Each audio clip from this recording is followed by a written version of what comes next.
My name is Tom Brands. My goal is simple. I want to be the best wrestler in the world. My name is Terry Brands. My goal is very simple. I want to be the best wrestler in the whole world.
Tom and Terry Brands grew up in Sheldon, Iowa, a small town in the northwest part of the state. Their father, Tom Sr., was a good baseball player and sports enthusiast, but never had the chance to try his hand at wrestling because Sheldon High School didn't offer the sport when he was a student. Tom and Bonnie Bothmer met in high school and were married in 1967. They had twin sons on April 9, 1968. Christmas movies taken when the TNT twins were 1 year of age clearly show they were feisty, even back then. And they quickly learned to channel that competitive spirit into sports. They tried baseball, and even despite their diminutive stature, football. But it was wrestling which appealed to them most, and it was wrestling which quickly proved to be their true love. Started wrestling when I was in 5th grade. I think I was 12 years old. What happened was a family friend, the guy that actually bought my dad's business out, my dad was in the body business. He bought my dad's business out. He's a good friend of the family, came down the basement. He wrestled in high school, said, you guys are probably going to be too small to play basketball. You know, we were pretty small for our age, and said, you know, wrestling's probably going to be the sport for you. He probably realized that we were kind of ornery or kind of go-get-'em type guys anyway. And yeah, I remember, like, we'd throw a snowball at a car, like at 3 o'clock after school, and then we'd get home or my dad would get home from the shop for dinner, and he'd say, what were you guys doing throwing snowballs at cars? And we were like, because everybody in town knew us, because my dad owned the business, he was kind of popular, and you know, we were twins, and we didn't figure it out then, you know, we weren't smart enough back then. You know, if you're going to throw snowballs in the car, you hide underneath the pine tree, you don't do it in broad daylight. Everybody knows that they're the Brands twins, you know. And I remember a couple of times, you know, snowballs one time, and then it was apples or tomatoes or something another time. And it was just like they'd come right to the Brands house, and it was them 2 Brands twins. You know, when they, like, race car drivers, you know, they knew they were going to be race car drivers. First time they got in a go-kart when they were 5 years old. That's kind of the way it was with me, you know. We were, you know, I knew that that's what I wanted to do. Yeah, it felt good, and it came natural. You know, we learned a sit-out or a switch and a stand-up, and it felt real good, and it was kind of a legal way to fight with my brother, you know, I guess if you want to look at it that way, and we wouldn't get in trouble. Mom, we're practicing wrestling, we're not fighting. They came back, like I said, we worked on it, we wrestled a little bit, entered a tournament a couple weeks later. I think I was 3rd and Terry was 5th in the same weight class.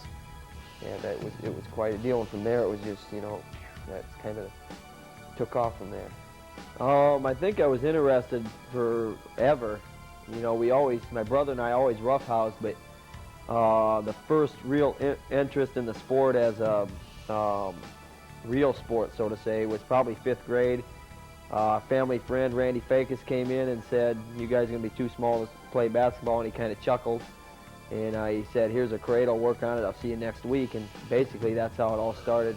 Yeah, he was wrestled at Sheldon High School.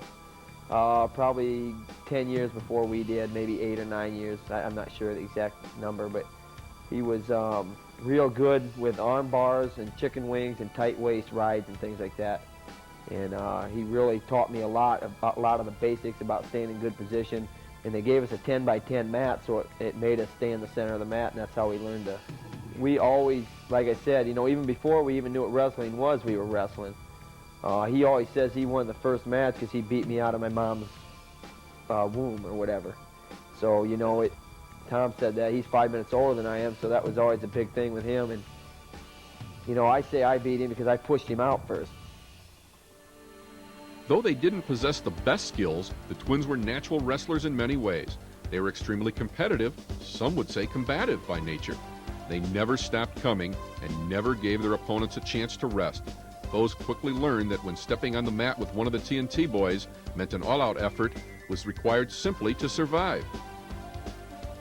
By the time they were in high school, the brand's name was well known all over West Central Iowa. Upon graduation in 1987, Terry owned 2 Iowa State high school titles and an overall high school record of 110-10. Tom owned 1 title and was 109-12 for his career, but had to sit out the end of his senior year as a disciplinary action for an out-of-school altercation. The painful experience of missing the state tournament was a motivating factor he used to his advantage all through college and into his international days. By their junior years in high school, the Brands were attracting top college recruiters from around the Midwest, but the TNT twins were most interested in the University of Iowa. Under the leadership of legendary coach Dan Gable, the Hawkeyes had established themselves as the #1 power in the sport. The Gable legend began at West Waterloo and extended through his college days at Iowa State. He won 181 consecutive matches over a 7-year span and became the most talked about wrestler of all time. In 1972, he won a gold medal in the Munich Olympics without surrendering a single point in 6 matches. At the University of Iowa, Gable quickly established a reputation as one of the greatest coaches of all time in any sport. But there was another big attraction for the Brandses. Dan Gable was the main proponent of the style of wrestling which Tom and Terry knew was the key to their success. I don't know how much Gable knew about me. I think he knew more about me than I thought he knew, just because, when we won the state tournament as a junior, I never dreamed that winning the state tournament in Iowa as a junior would catch the eye of Gable until now. We go to the state tournament, and that kid's a junior, he won the state tournament. We'll keep good, close tabs on him. Plus Terry won it as a sophomore. I was second. Terry won as a sophomore. I was second as a sophomore, and that kind of caught the eye. We were twins, that type of thing. So I think Gable knew more about us than I'll ever know. Or Gable was it. He was the epitome of competition. He was the competitor. He was the fanatic. He knew wrestling. I always wanted to be like him. I still want to be like him. I want to coach like him now. Must have been 5th grade, maybe even before that. Randy Fakis, the guy that got us started again, was always a Cyclone fan, and we would always go to Ames to watch the Hawkeyes and the Cyclones, and I like black and gold better than I like cardinal red and gold, and I've always, I like the color black, and it makes, for an ominous outlook and that type of thing, and from then on, I knew who Gable was and that type of thing, and any kid would be a fool not to want to go there or come here. Personally, I met him at a wrestling camp. Mark Johnson brought me over and said, "This is the Brands brothers, this is Coach Gable," and we shook hands, and he kind of looked at us and turned around and walked away, if I recollect right. And that was that. Johnson said, "Don't worry about it, that's just how he is." And I wasn't worried about it. I was just glad to shake his hand. I was very impressed. It was kind of funny. It was kind of reminded me of the Bannock brothers when I recruited the Bannock brothers. I had one that was on my side, and I had another that was kind of wavering. At that particular time, I believe Tom was, let's go to Iowa, let's go to Iowa. And then Terry was, yeah, I want to go to Iowa, but I'm still thinking about maybe another place. Somebody had done a good job of selling him somewhere else. So it wasn't like a complete package, whereas back in the Bannock days, Lou was sold, and Eddie was thinking maybe Lehigh, I believe. So it's kind of reminded me of similar situations. The thing that was different was when I was recruiting the Bannocks, everything seemed pretty civilized within their house at the time. Yet I heard some stories that, they told me some stories that really weren't civilized. But at the Brands house, they had an old map there that there really wasn't anything standing within that room. Whatever walls had been there were gone. You know, there was a lot of holes in the walls, and there was a lot of, the mat was old, but it didn't matter. They got by. In fact, it wouldn't have mattered if there was a mat there at all. I'm sure their yard or their front room would have been adequate for what they needed to do. But what really sold them on me was, there was a couple things that sold them on me, but was at the Big Ten Conference Championship, and I didn't really know that they were that interested in Iowa as much as I really learned after that, because all of a sudden I looked up in the stands. I believe the Big Tens were at Wisconsin that year, and they were right hanging over the railing, and just like their eyes were this big, and both of them were just like, I don't know. I looked at them and I acknowledged my, my handshake, or I acknowledged my eye-side contact with them, and I could just tell that their hearts were like right with us. I could just read it in them, and it really impressed me that they would come up there and follow us. This was after their senior year. This would have been after the state championships, which, of course, neither one of them won a state championship in senior year. Tom didn't get to compete in the state tournament, and Terry lost in the state finals. And actually, Terry Brands, walking off after the state finals, walked by me. He had his hood up, like he didn't want nobody to see him. And all he said was,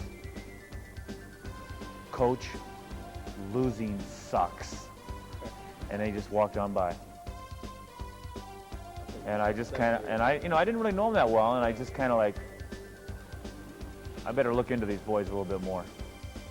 Well, I knew there was something there that they had that was going to make a difference in their future and our future. Their senior year, I wasn't at Iowa at the time, but I was recruiting for the university I was at, and I went down to watch the Brands brothers wrestle, and they both had a pretty tough match that night. I was with another assistant coach, and actually Terry won by 1 point, and Tom actually got beat. And probably what stuck more in my mind more than anything is watching Tom got beat. He went back for an hour and a half, beat on the gym wall. That was, bleachers were pulled up against the gym. He beat on the gym wall for about an hour and a half and cried the whole time. And he really took losing real hard, and that, over recruiting over the years, that really tells me a lot. He hated to lose, and I saw it right there at that instant. And on the way home, I kind of mentioned, I think those guys are pretty tough, and the one guy that was with me wasn't very impressed with them, didn't think they were that good, And well, I think eventually they're going to be good, and I don't think they're really recruited that hard, but if you didn't see that, and then I saw it again with Terry in the state finals that year where Chad Zappel beat him, he kind of reacted the same way, and just seeing them lose and seeing how much they hated losing, I knew that they were going to be something special once they got into college. It wasn't that they got beat because the guy was better than them. It's probably they got beat because technical things that you can learn easily in college. But you can't teach the intensity at this level. You don't teach the intensity. It might rub off sometimes on some guys, but it's hard to teach the desire and the intensity and the work ethic once you get to the college level. The technique's the easy thing to teach. The hard nose and intensity and work ethic that they have, you can't teach them. Iowa City turned out to be the perfect destination for the TNT boys. Their nonstop brand of wrestling quickly stamped them as the favorite of the huge Iowa crowds. Over their 4 years at Iowa, they became the most talked about college wrestlers since the glory days of Dan Gable nearly 20 years earlier.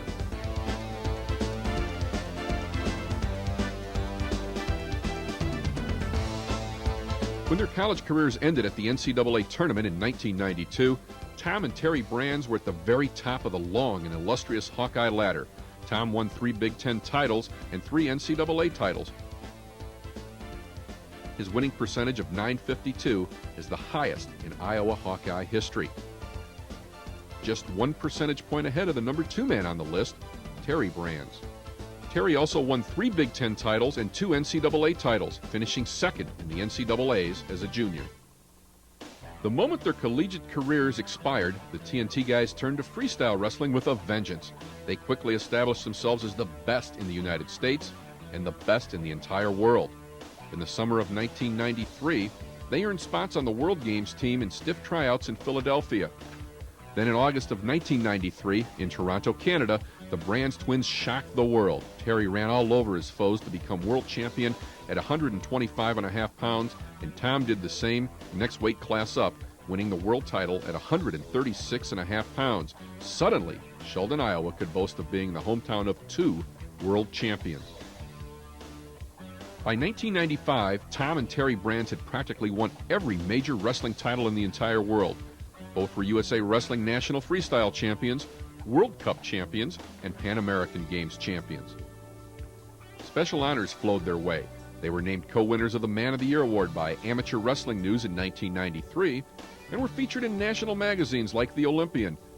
They were highly sought-after clinicians for summer camps and were featured in a hot-selling poster entitled Train Like a Madman 2.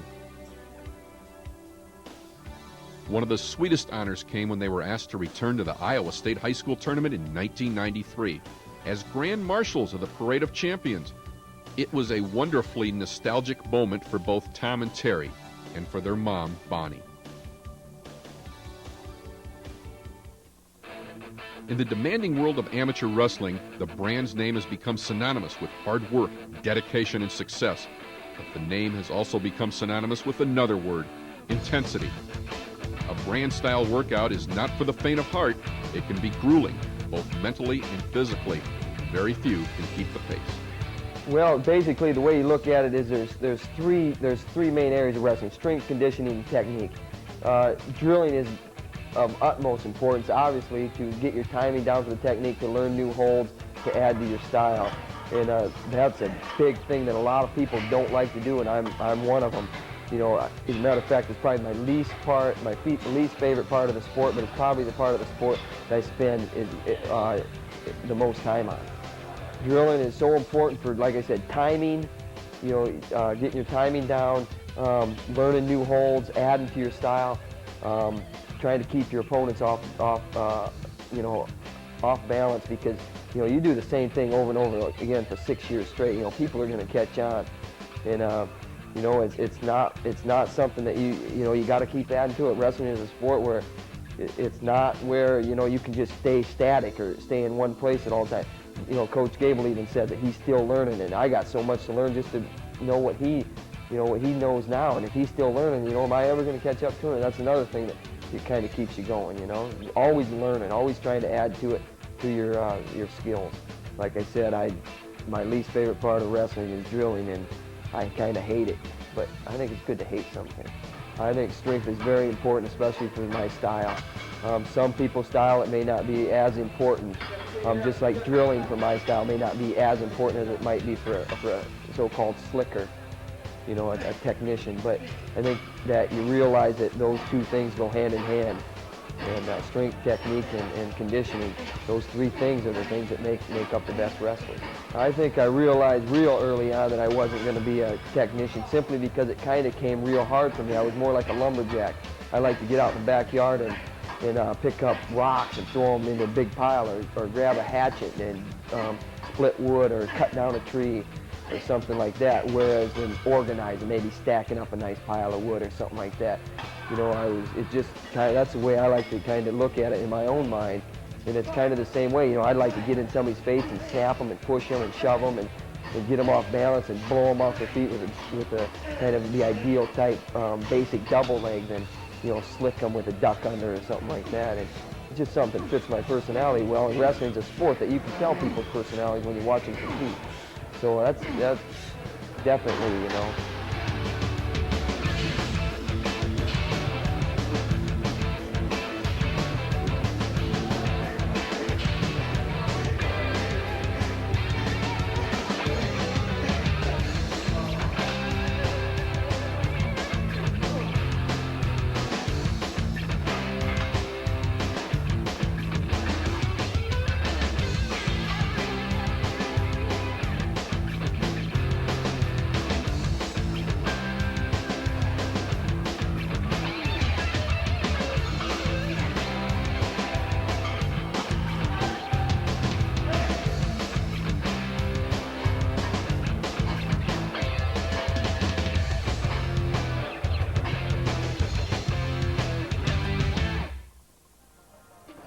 I've seen a lot of intense people. I've been at the university here for this is going on 11 years, and I've seen some great competitors. And I was even around towards the back end of the era of the Bannock brothers, and Barry Davis was very intense. And, you know, a lot of very intense wrestlers, but I consider them, they take their homework home with them, and I consider them two of the most intense, ferocious competitors. It's good, it's infectious, and the room kind of breathes off that, you know.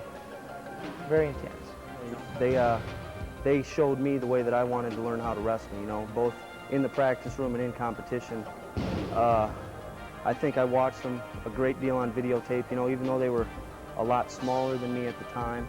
You know, I've always been, the way that I wrestle at 190 or 198 pounds now, I tried to emulate them. You know, there's a lot of bigger guys that say, well, you know, those moves are for smaller guys, or, you know, we're too big to do that sort of thing. But, you know, their style of wrestling, it works for anybody. You know, if you can work hard enough and you do the same things that they do. I mean, it's pretty simple, you know, it's hard work at whatever they do. If they go in the weight room and lift weights, it's not, you know, it's not do one set and sit for 5 minutes, you know, so that you can have perfect form and do it every time. It's get in there and move a weight and just grab a dumbbell and throw it, and grab another one and throw it, and, you know, grab the curling bar and curl it, you know, 50 times, and then jump on the pull-up bar and do that 50 times, and then come out here and get on the rope and do a rope climb and then run around the mat. You know, it's just like, just an endless workout, you know, and that's, if they're lifting weights, I think they tend to try and make it, you know, they try to emulate it into wrestling, or make it look like, or make it feel like they're wrestling. You know, get a cardiovascular workout while they're lifting weights. And as far as wrestling goes, then the strength carries over into wrestling. You know, they're in there, and if they grab onto your elbow, they're pushing your elbow across and attacking your knee like they're pushing a 500-pound dumbbell. You know, they're just going to run it over, and they don't care what's in the way. Yeah, a lot of people, just by the work ethic, being here in the room all the time, staying after practice where, you know, maybe you're dog tired and you think practice is done, you look out and you keep seeing them work. You know, you need those type of examples in the room. And a lot of times, I think in my era, I think Gable was the example where when he would work out, you'd be working out, and all of a sudden you'd be done practice and he'd still be working out, where I think, you know, when Iowa was kind of down those few years, they were missing that. And I think the Brands brought that back into the practice room. I think, you know, just seeing them a lot of times where, in matches where they've gotten behind. You know, one match in my mind sticks out with Tom Brands in the Big Ten Finals with Joey Gilbert. You know, got thrown to his back, got behind 5-0. Almost pinned. You know, a lot of people thought he was pinned, but, you know, came back. By the end of the period, it was 7-7. You know, instead of, you know, most guys can get behind 5-0. The sign of a good champion, a good wrestler, a great wrestler, is when they get down 4 or 5-0, they can come back and win.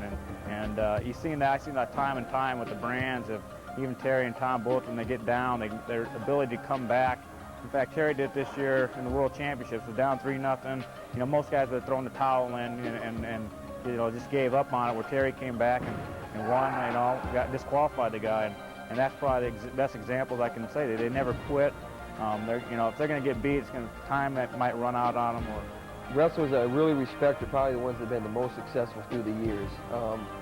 Gable, John Smith, you know, guys like Randy Lewis, who's a huge name in wrestling.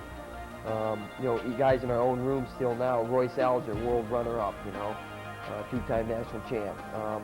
Guys that I rub elbows with every day. Jim Zaleski, Lenny Zaleski really helped me a lot. Lenny Zaleski, I don't think he ever won a national title. I know he didn't win one in college, but, you know, he probably doesn't even know to this day how much I appreciated him. And, you know, I'm still real good friends with him. He lives in Alaska now. I kind of go up there and spend a lot of time with him when I can. And like I said, he probably doesn't even know how much he's helped me or how much I appreciated what he's done. But just guys like that you kind of grew up knowing, the Zaleski brothers, you know, Barry Davis, you know, and then more recently John Smith. And a guy like that can stay on top of the world for, you know, 6 or 7 years or whatever it was, you know, it's so many, lose track, you know. But I think he's a 4-time world champ, 2-time Olympic champ. You know, that's phenomenal in my eyes. And never worked out with him, but I've worked out with Gable, and that's something in itself too. He's the master, and probably his biggest strength, and you know, and people may not know this, but it is on top, and he can ride you and turn you to death. Schultz, I'm real good friends with now. He's probably knows more wrestling than anybody else in the country as far as skills and stuff, and he's really helped both Terry and I a lot. And you know, another guy like Bruce Baumgartner, you know, you look at him, he's been on top for, you know, more than a decade. I don't see myself wrestling that long simply because of the way I train.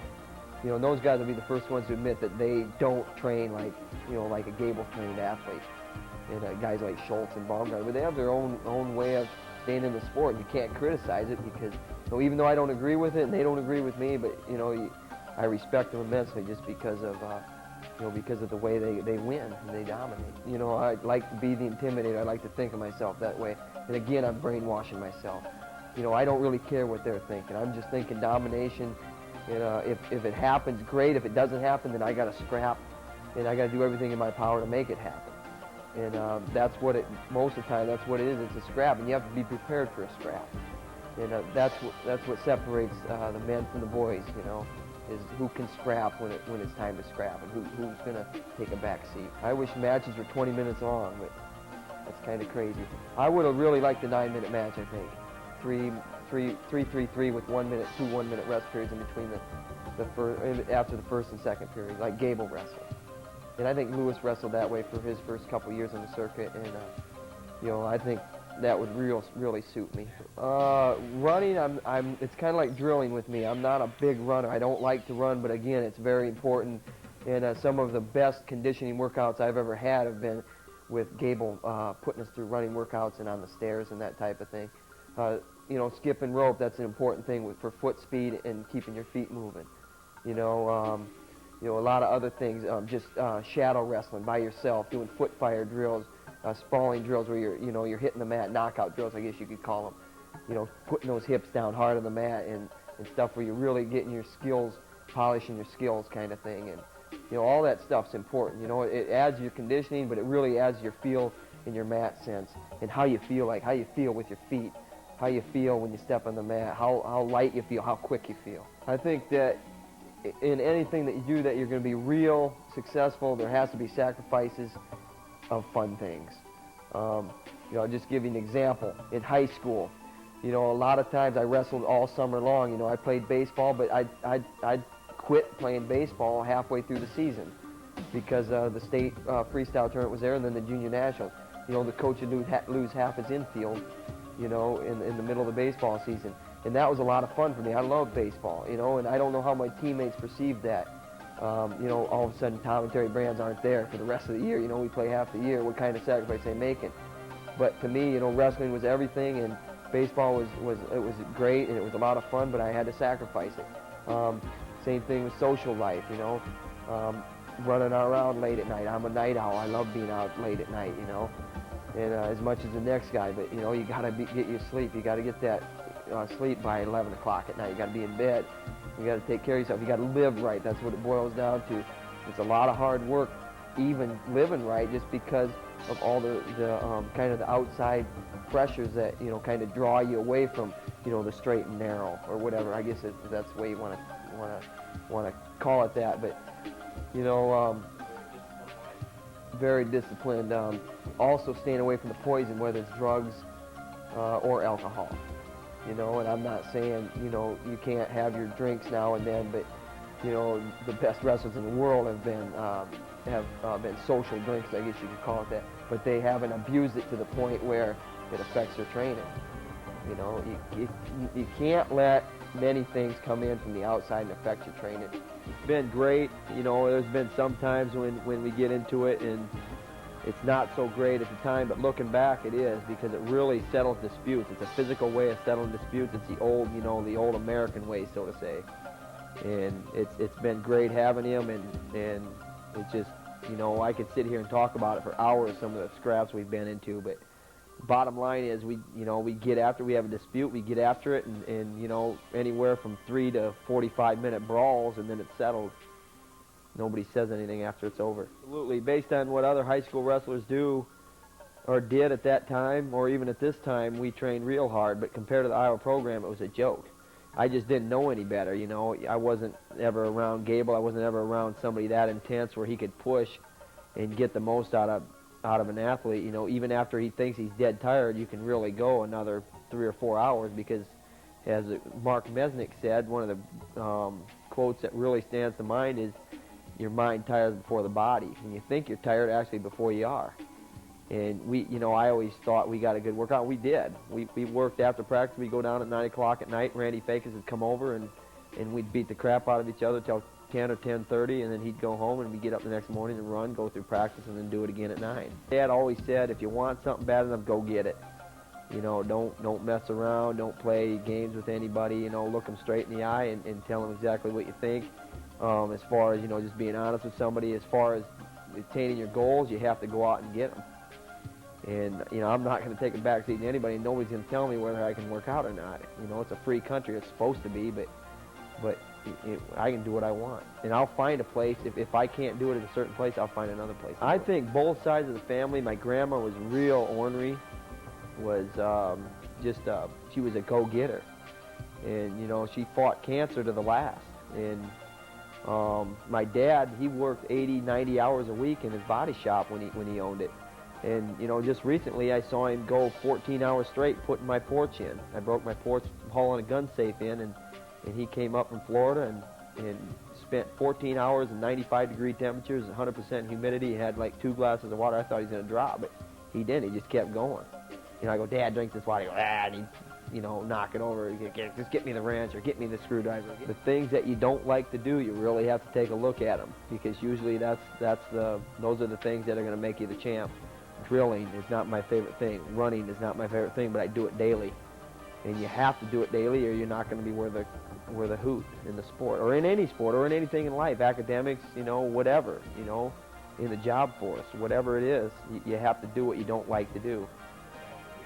Exactly. Or Gable calls them lesser strengths, and to be on the positive side about it. But you can't let a day go by and not work on those lesser strengths or those weaknesses. You have to get after it, and as much as you hate to do it, you just have to stay on top of it. Definitely the most important thing, hands down, no questions, is to put a percentage on it. It could be anywhere from 90 to 99% mental, because as I explained to you earlier in the year, it's just you can sit here and talk about it, or I can sit here and talk about it and say, you have to run, you have to lift, you have to drill, you have to airdyne, you have to swim, you have to bike, you have to do this and drill and wrestle hard again, and then wrestle hard some more, and on and on and on. But if you don't do it, if you're not strong enough mentally to get your butt off the couch and get outside, hit those road miles, get up, go through a hard practice, and do those type of things that a normal person doesn't want to do, it's not going to happen. And in order to be able to do those things, you have to be mentally strong. You have to make yourself do it physically. Anybody can go through the motions, but when you're going through the motions and you're doing it with intensity, that's the difference. I just think being in the Iowa room is an emphasis on the mental aspect of the sport, because it's hard for people, some guys, to get in there day in, day out, and now the NCAA has come in and said you have to have a day off every week, every 7 days you have to take 1 day off or something. So, we get a little break there. But before, we didn't. We went 7 on, 7 on, 7 on. We'd go months and months without a break. I mean, our intensity would change, where we'd be going real hard, and then one day we might just be able to go on our own, or one day we might lift and run and take a day off the mat just, to keep it fresh. But it's every day. Mentally stale, absolutely. As a burnout type of situation, I think, I don't know if Gable ever hit it. Looking back on his career, I don't think he ever did approach burnout. And if he did, he covered it very well. I've never completely burned out. One summer I was close in high school, but I caught it. I saw it coming, and Tom had almost, he was almost over the point where he was just, I got to take a couple weeks off. And I saw it. He was a little bit ahead of me, so I stayed away. I stayed off the mat for 3 or 4 days. And then I'd go hard for 2 days, and I'd take another 3 or 4 off, and it refreshed me, got me going again. And at this level, it's very important to take anywhere from 3 weeks to 2 months off. Now, I'm not saying off completely where you don't do anything, but maybe you're only going in on the mat 4 times a week, whereas opposed to during the season, you're on the mat, 7 times a week. First of all, there's no secrets. Anything I tell anybody, if they ask me any question, I will not hide anything from anybody. There are no secrets in the sport of wrestling or in any part of life. The bottom line, it goes back to hard work. And if you prepare yourself correctly and you're ready to go, there's nobody, and you know, as my statement says, Royce Alger, definitely. He was, you know, he was great on the mat. He was a brawler and a pummeler. You know, he beat the crap out of people and didn't apologize for it. In high school, he was definitely the one I looked up to.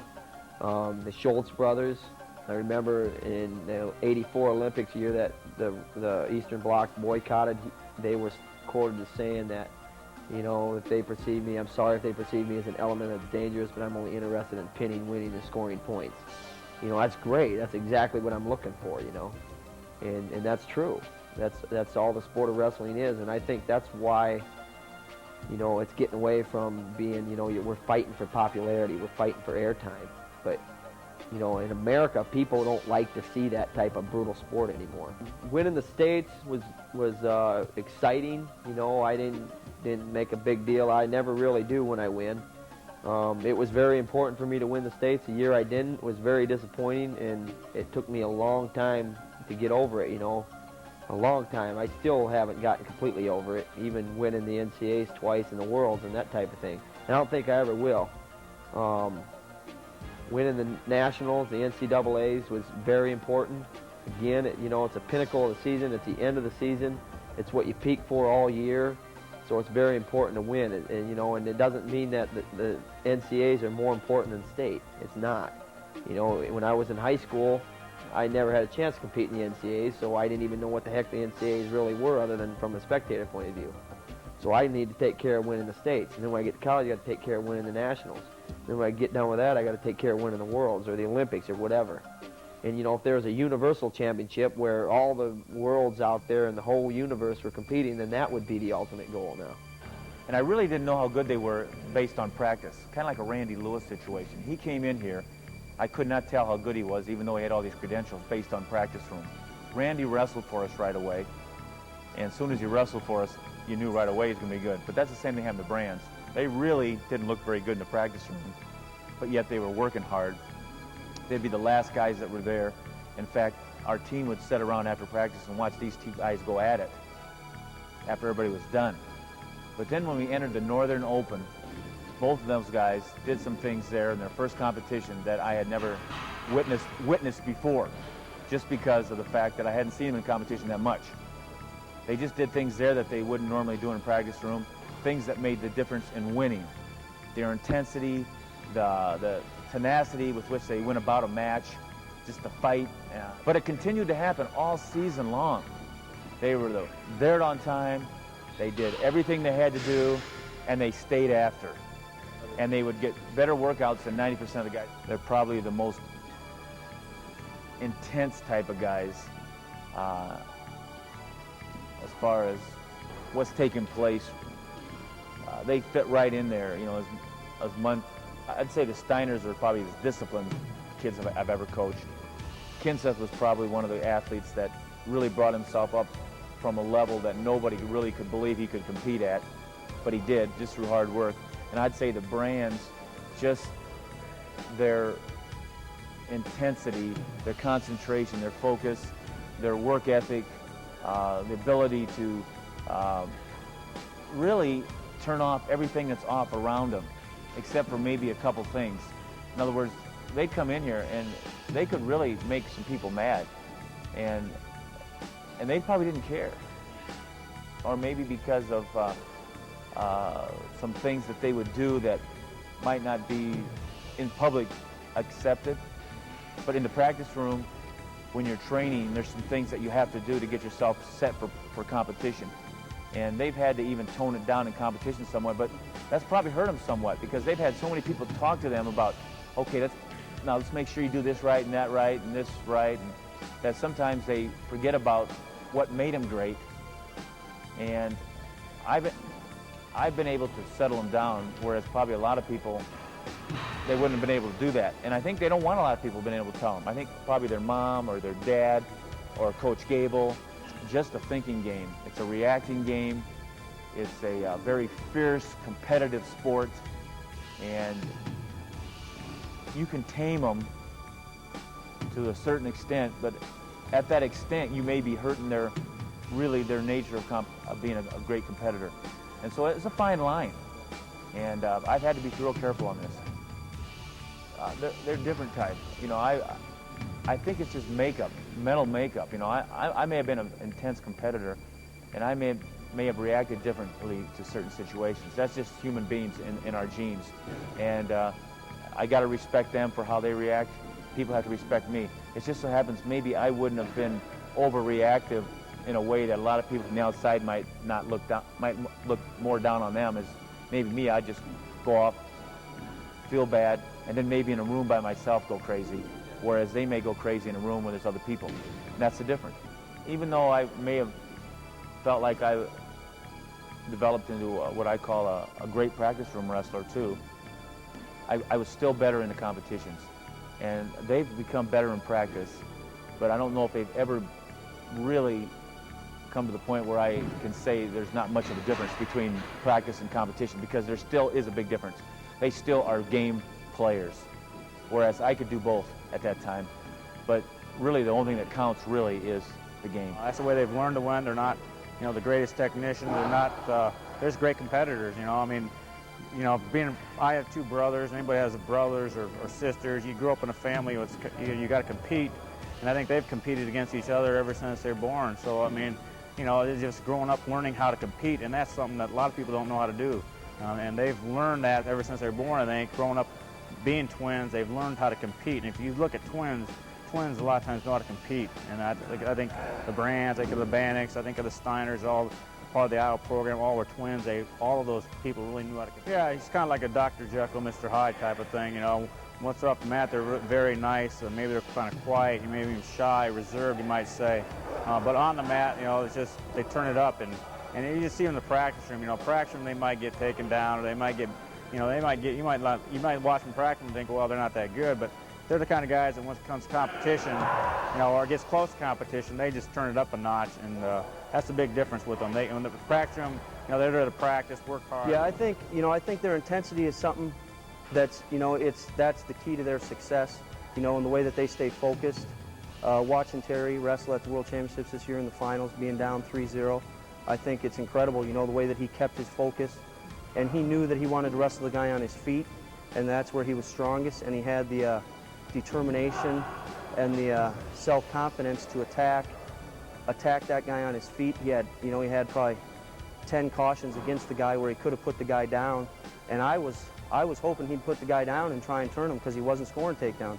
But he stuck with his game plan, you know, that he wanted to take the guy down, and it turned out, you know, great for him. To score 3 points in the World Championships in the last 45 seconds is incredible. In their mentality is the same no matter what they do. Like, if they're going to read a book, you know, they're going to attack that book and they're going to tear through it page by page as fast as they can, you know, and they want to get from point A to point B. You know, if they were driving from here to California, I don't think they'd sleep. You know, they'd get in the car and they'd drive from point A to point B.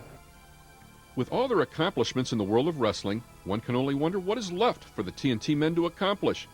State high school champions, Big Ten champions, NCAA champions, World Cup champions, Pan American Games champions, USA Wrestling National Freestyle champions, and world champions. There is just one last mountain to climb. It is a mountain which all world-class athletes dream about, and those who climb it, athletes like Jim Thorpe, Johnny Weissmuller, and Muhammad Ali, become legends for all time in their sports. For Tom and Terry Brands, there is only the Olympic Games left to aspire to. To be an Olympic wrestling champion gives one the right to be mentioned in the same breath as the greatest legends of the sport: Robin Reed, Bill Smith, the Petersons, the Bannicks, Randy Lewis, John Smith, Bruce Baumgartner, and Dan Gable. You know, I think about a lot of things that have really given me personal satisfaction. And I'd have to say some of the training that I've seen them go through in the practice room have been some of my greatest feelings towards people. I've seen, just recently this year, I've watched McElravy and Zadig go at it. And I mean, they went at it for an hour and a half. You know, I saw some great wrestling. And I've seen the Brands brothers more than once, twice, 3 times. I mean, I can't even count the number of practices where I've seen the Brands brothers come in and just entertain me unbelievably with the amount of effort and work that they would put in an hour or 2 hours. Whereas I don't think I've witnessed this very often. You know, over the years I've seen it, but you forget about it until you see it again. And they keep bringing it up. And sometimes I keep bringing it up to them too.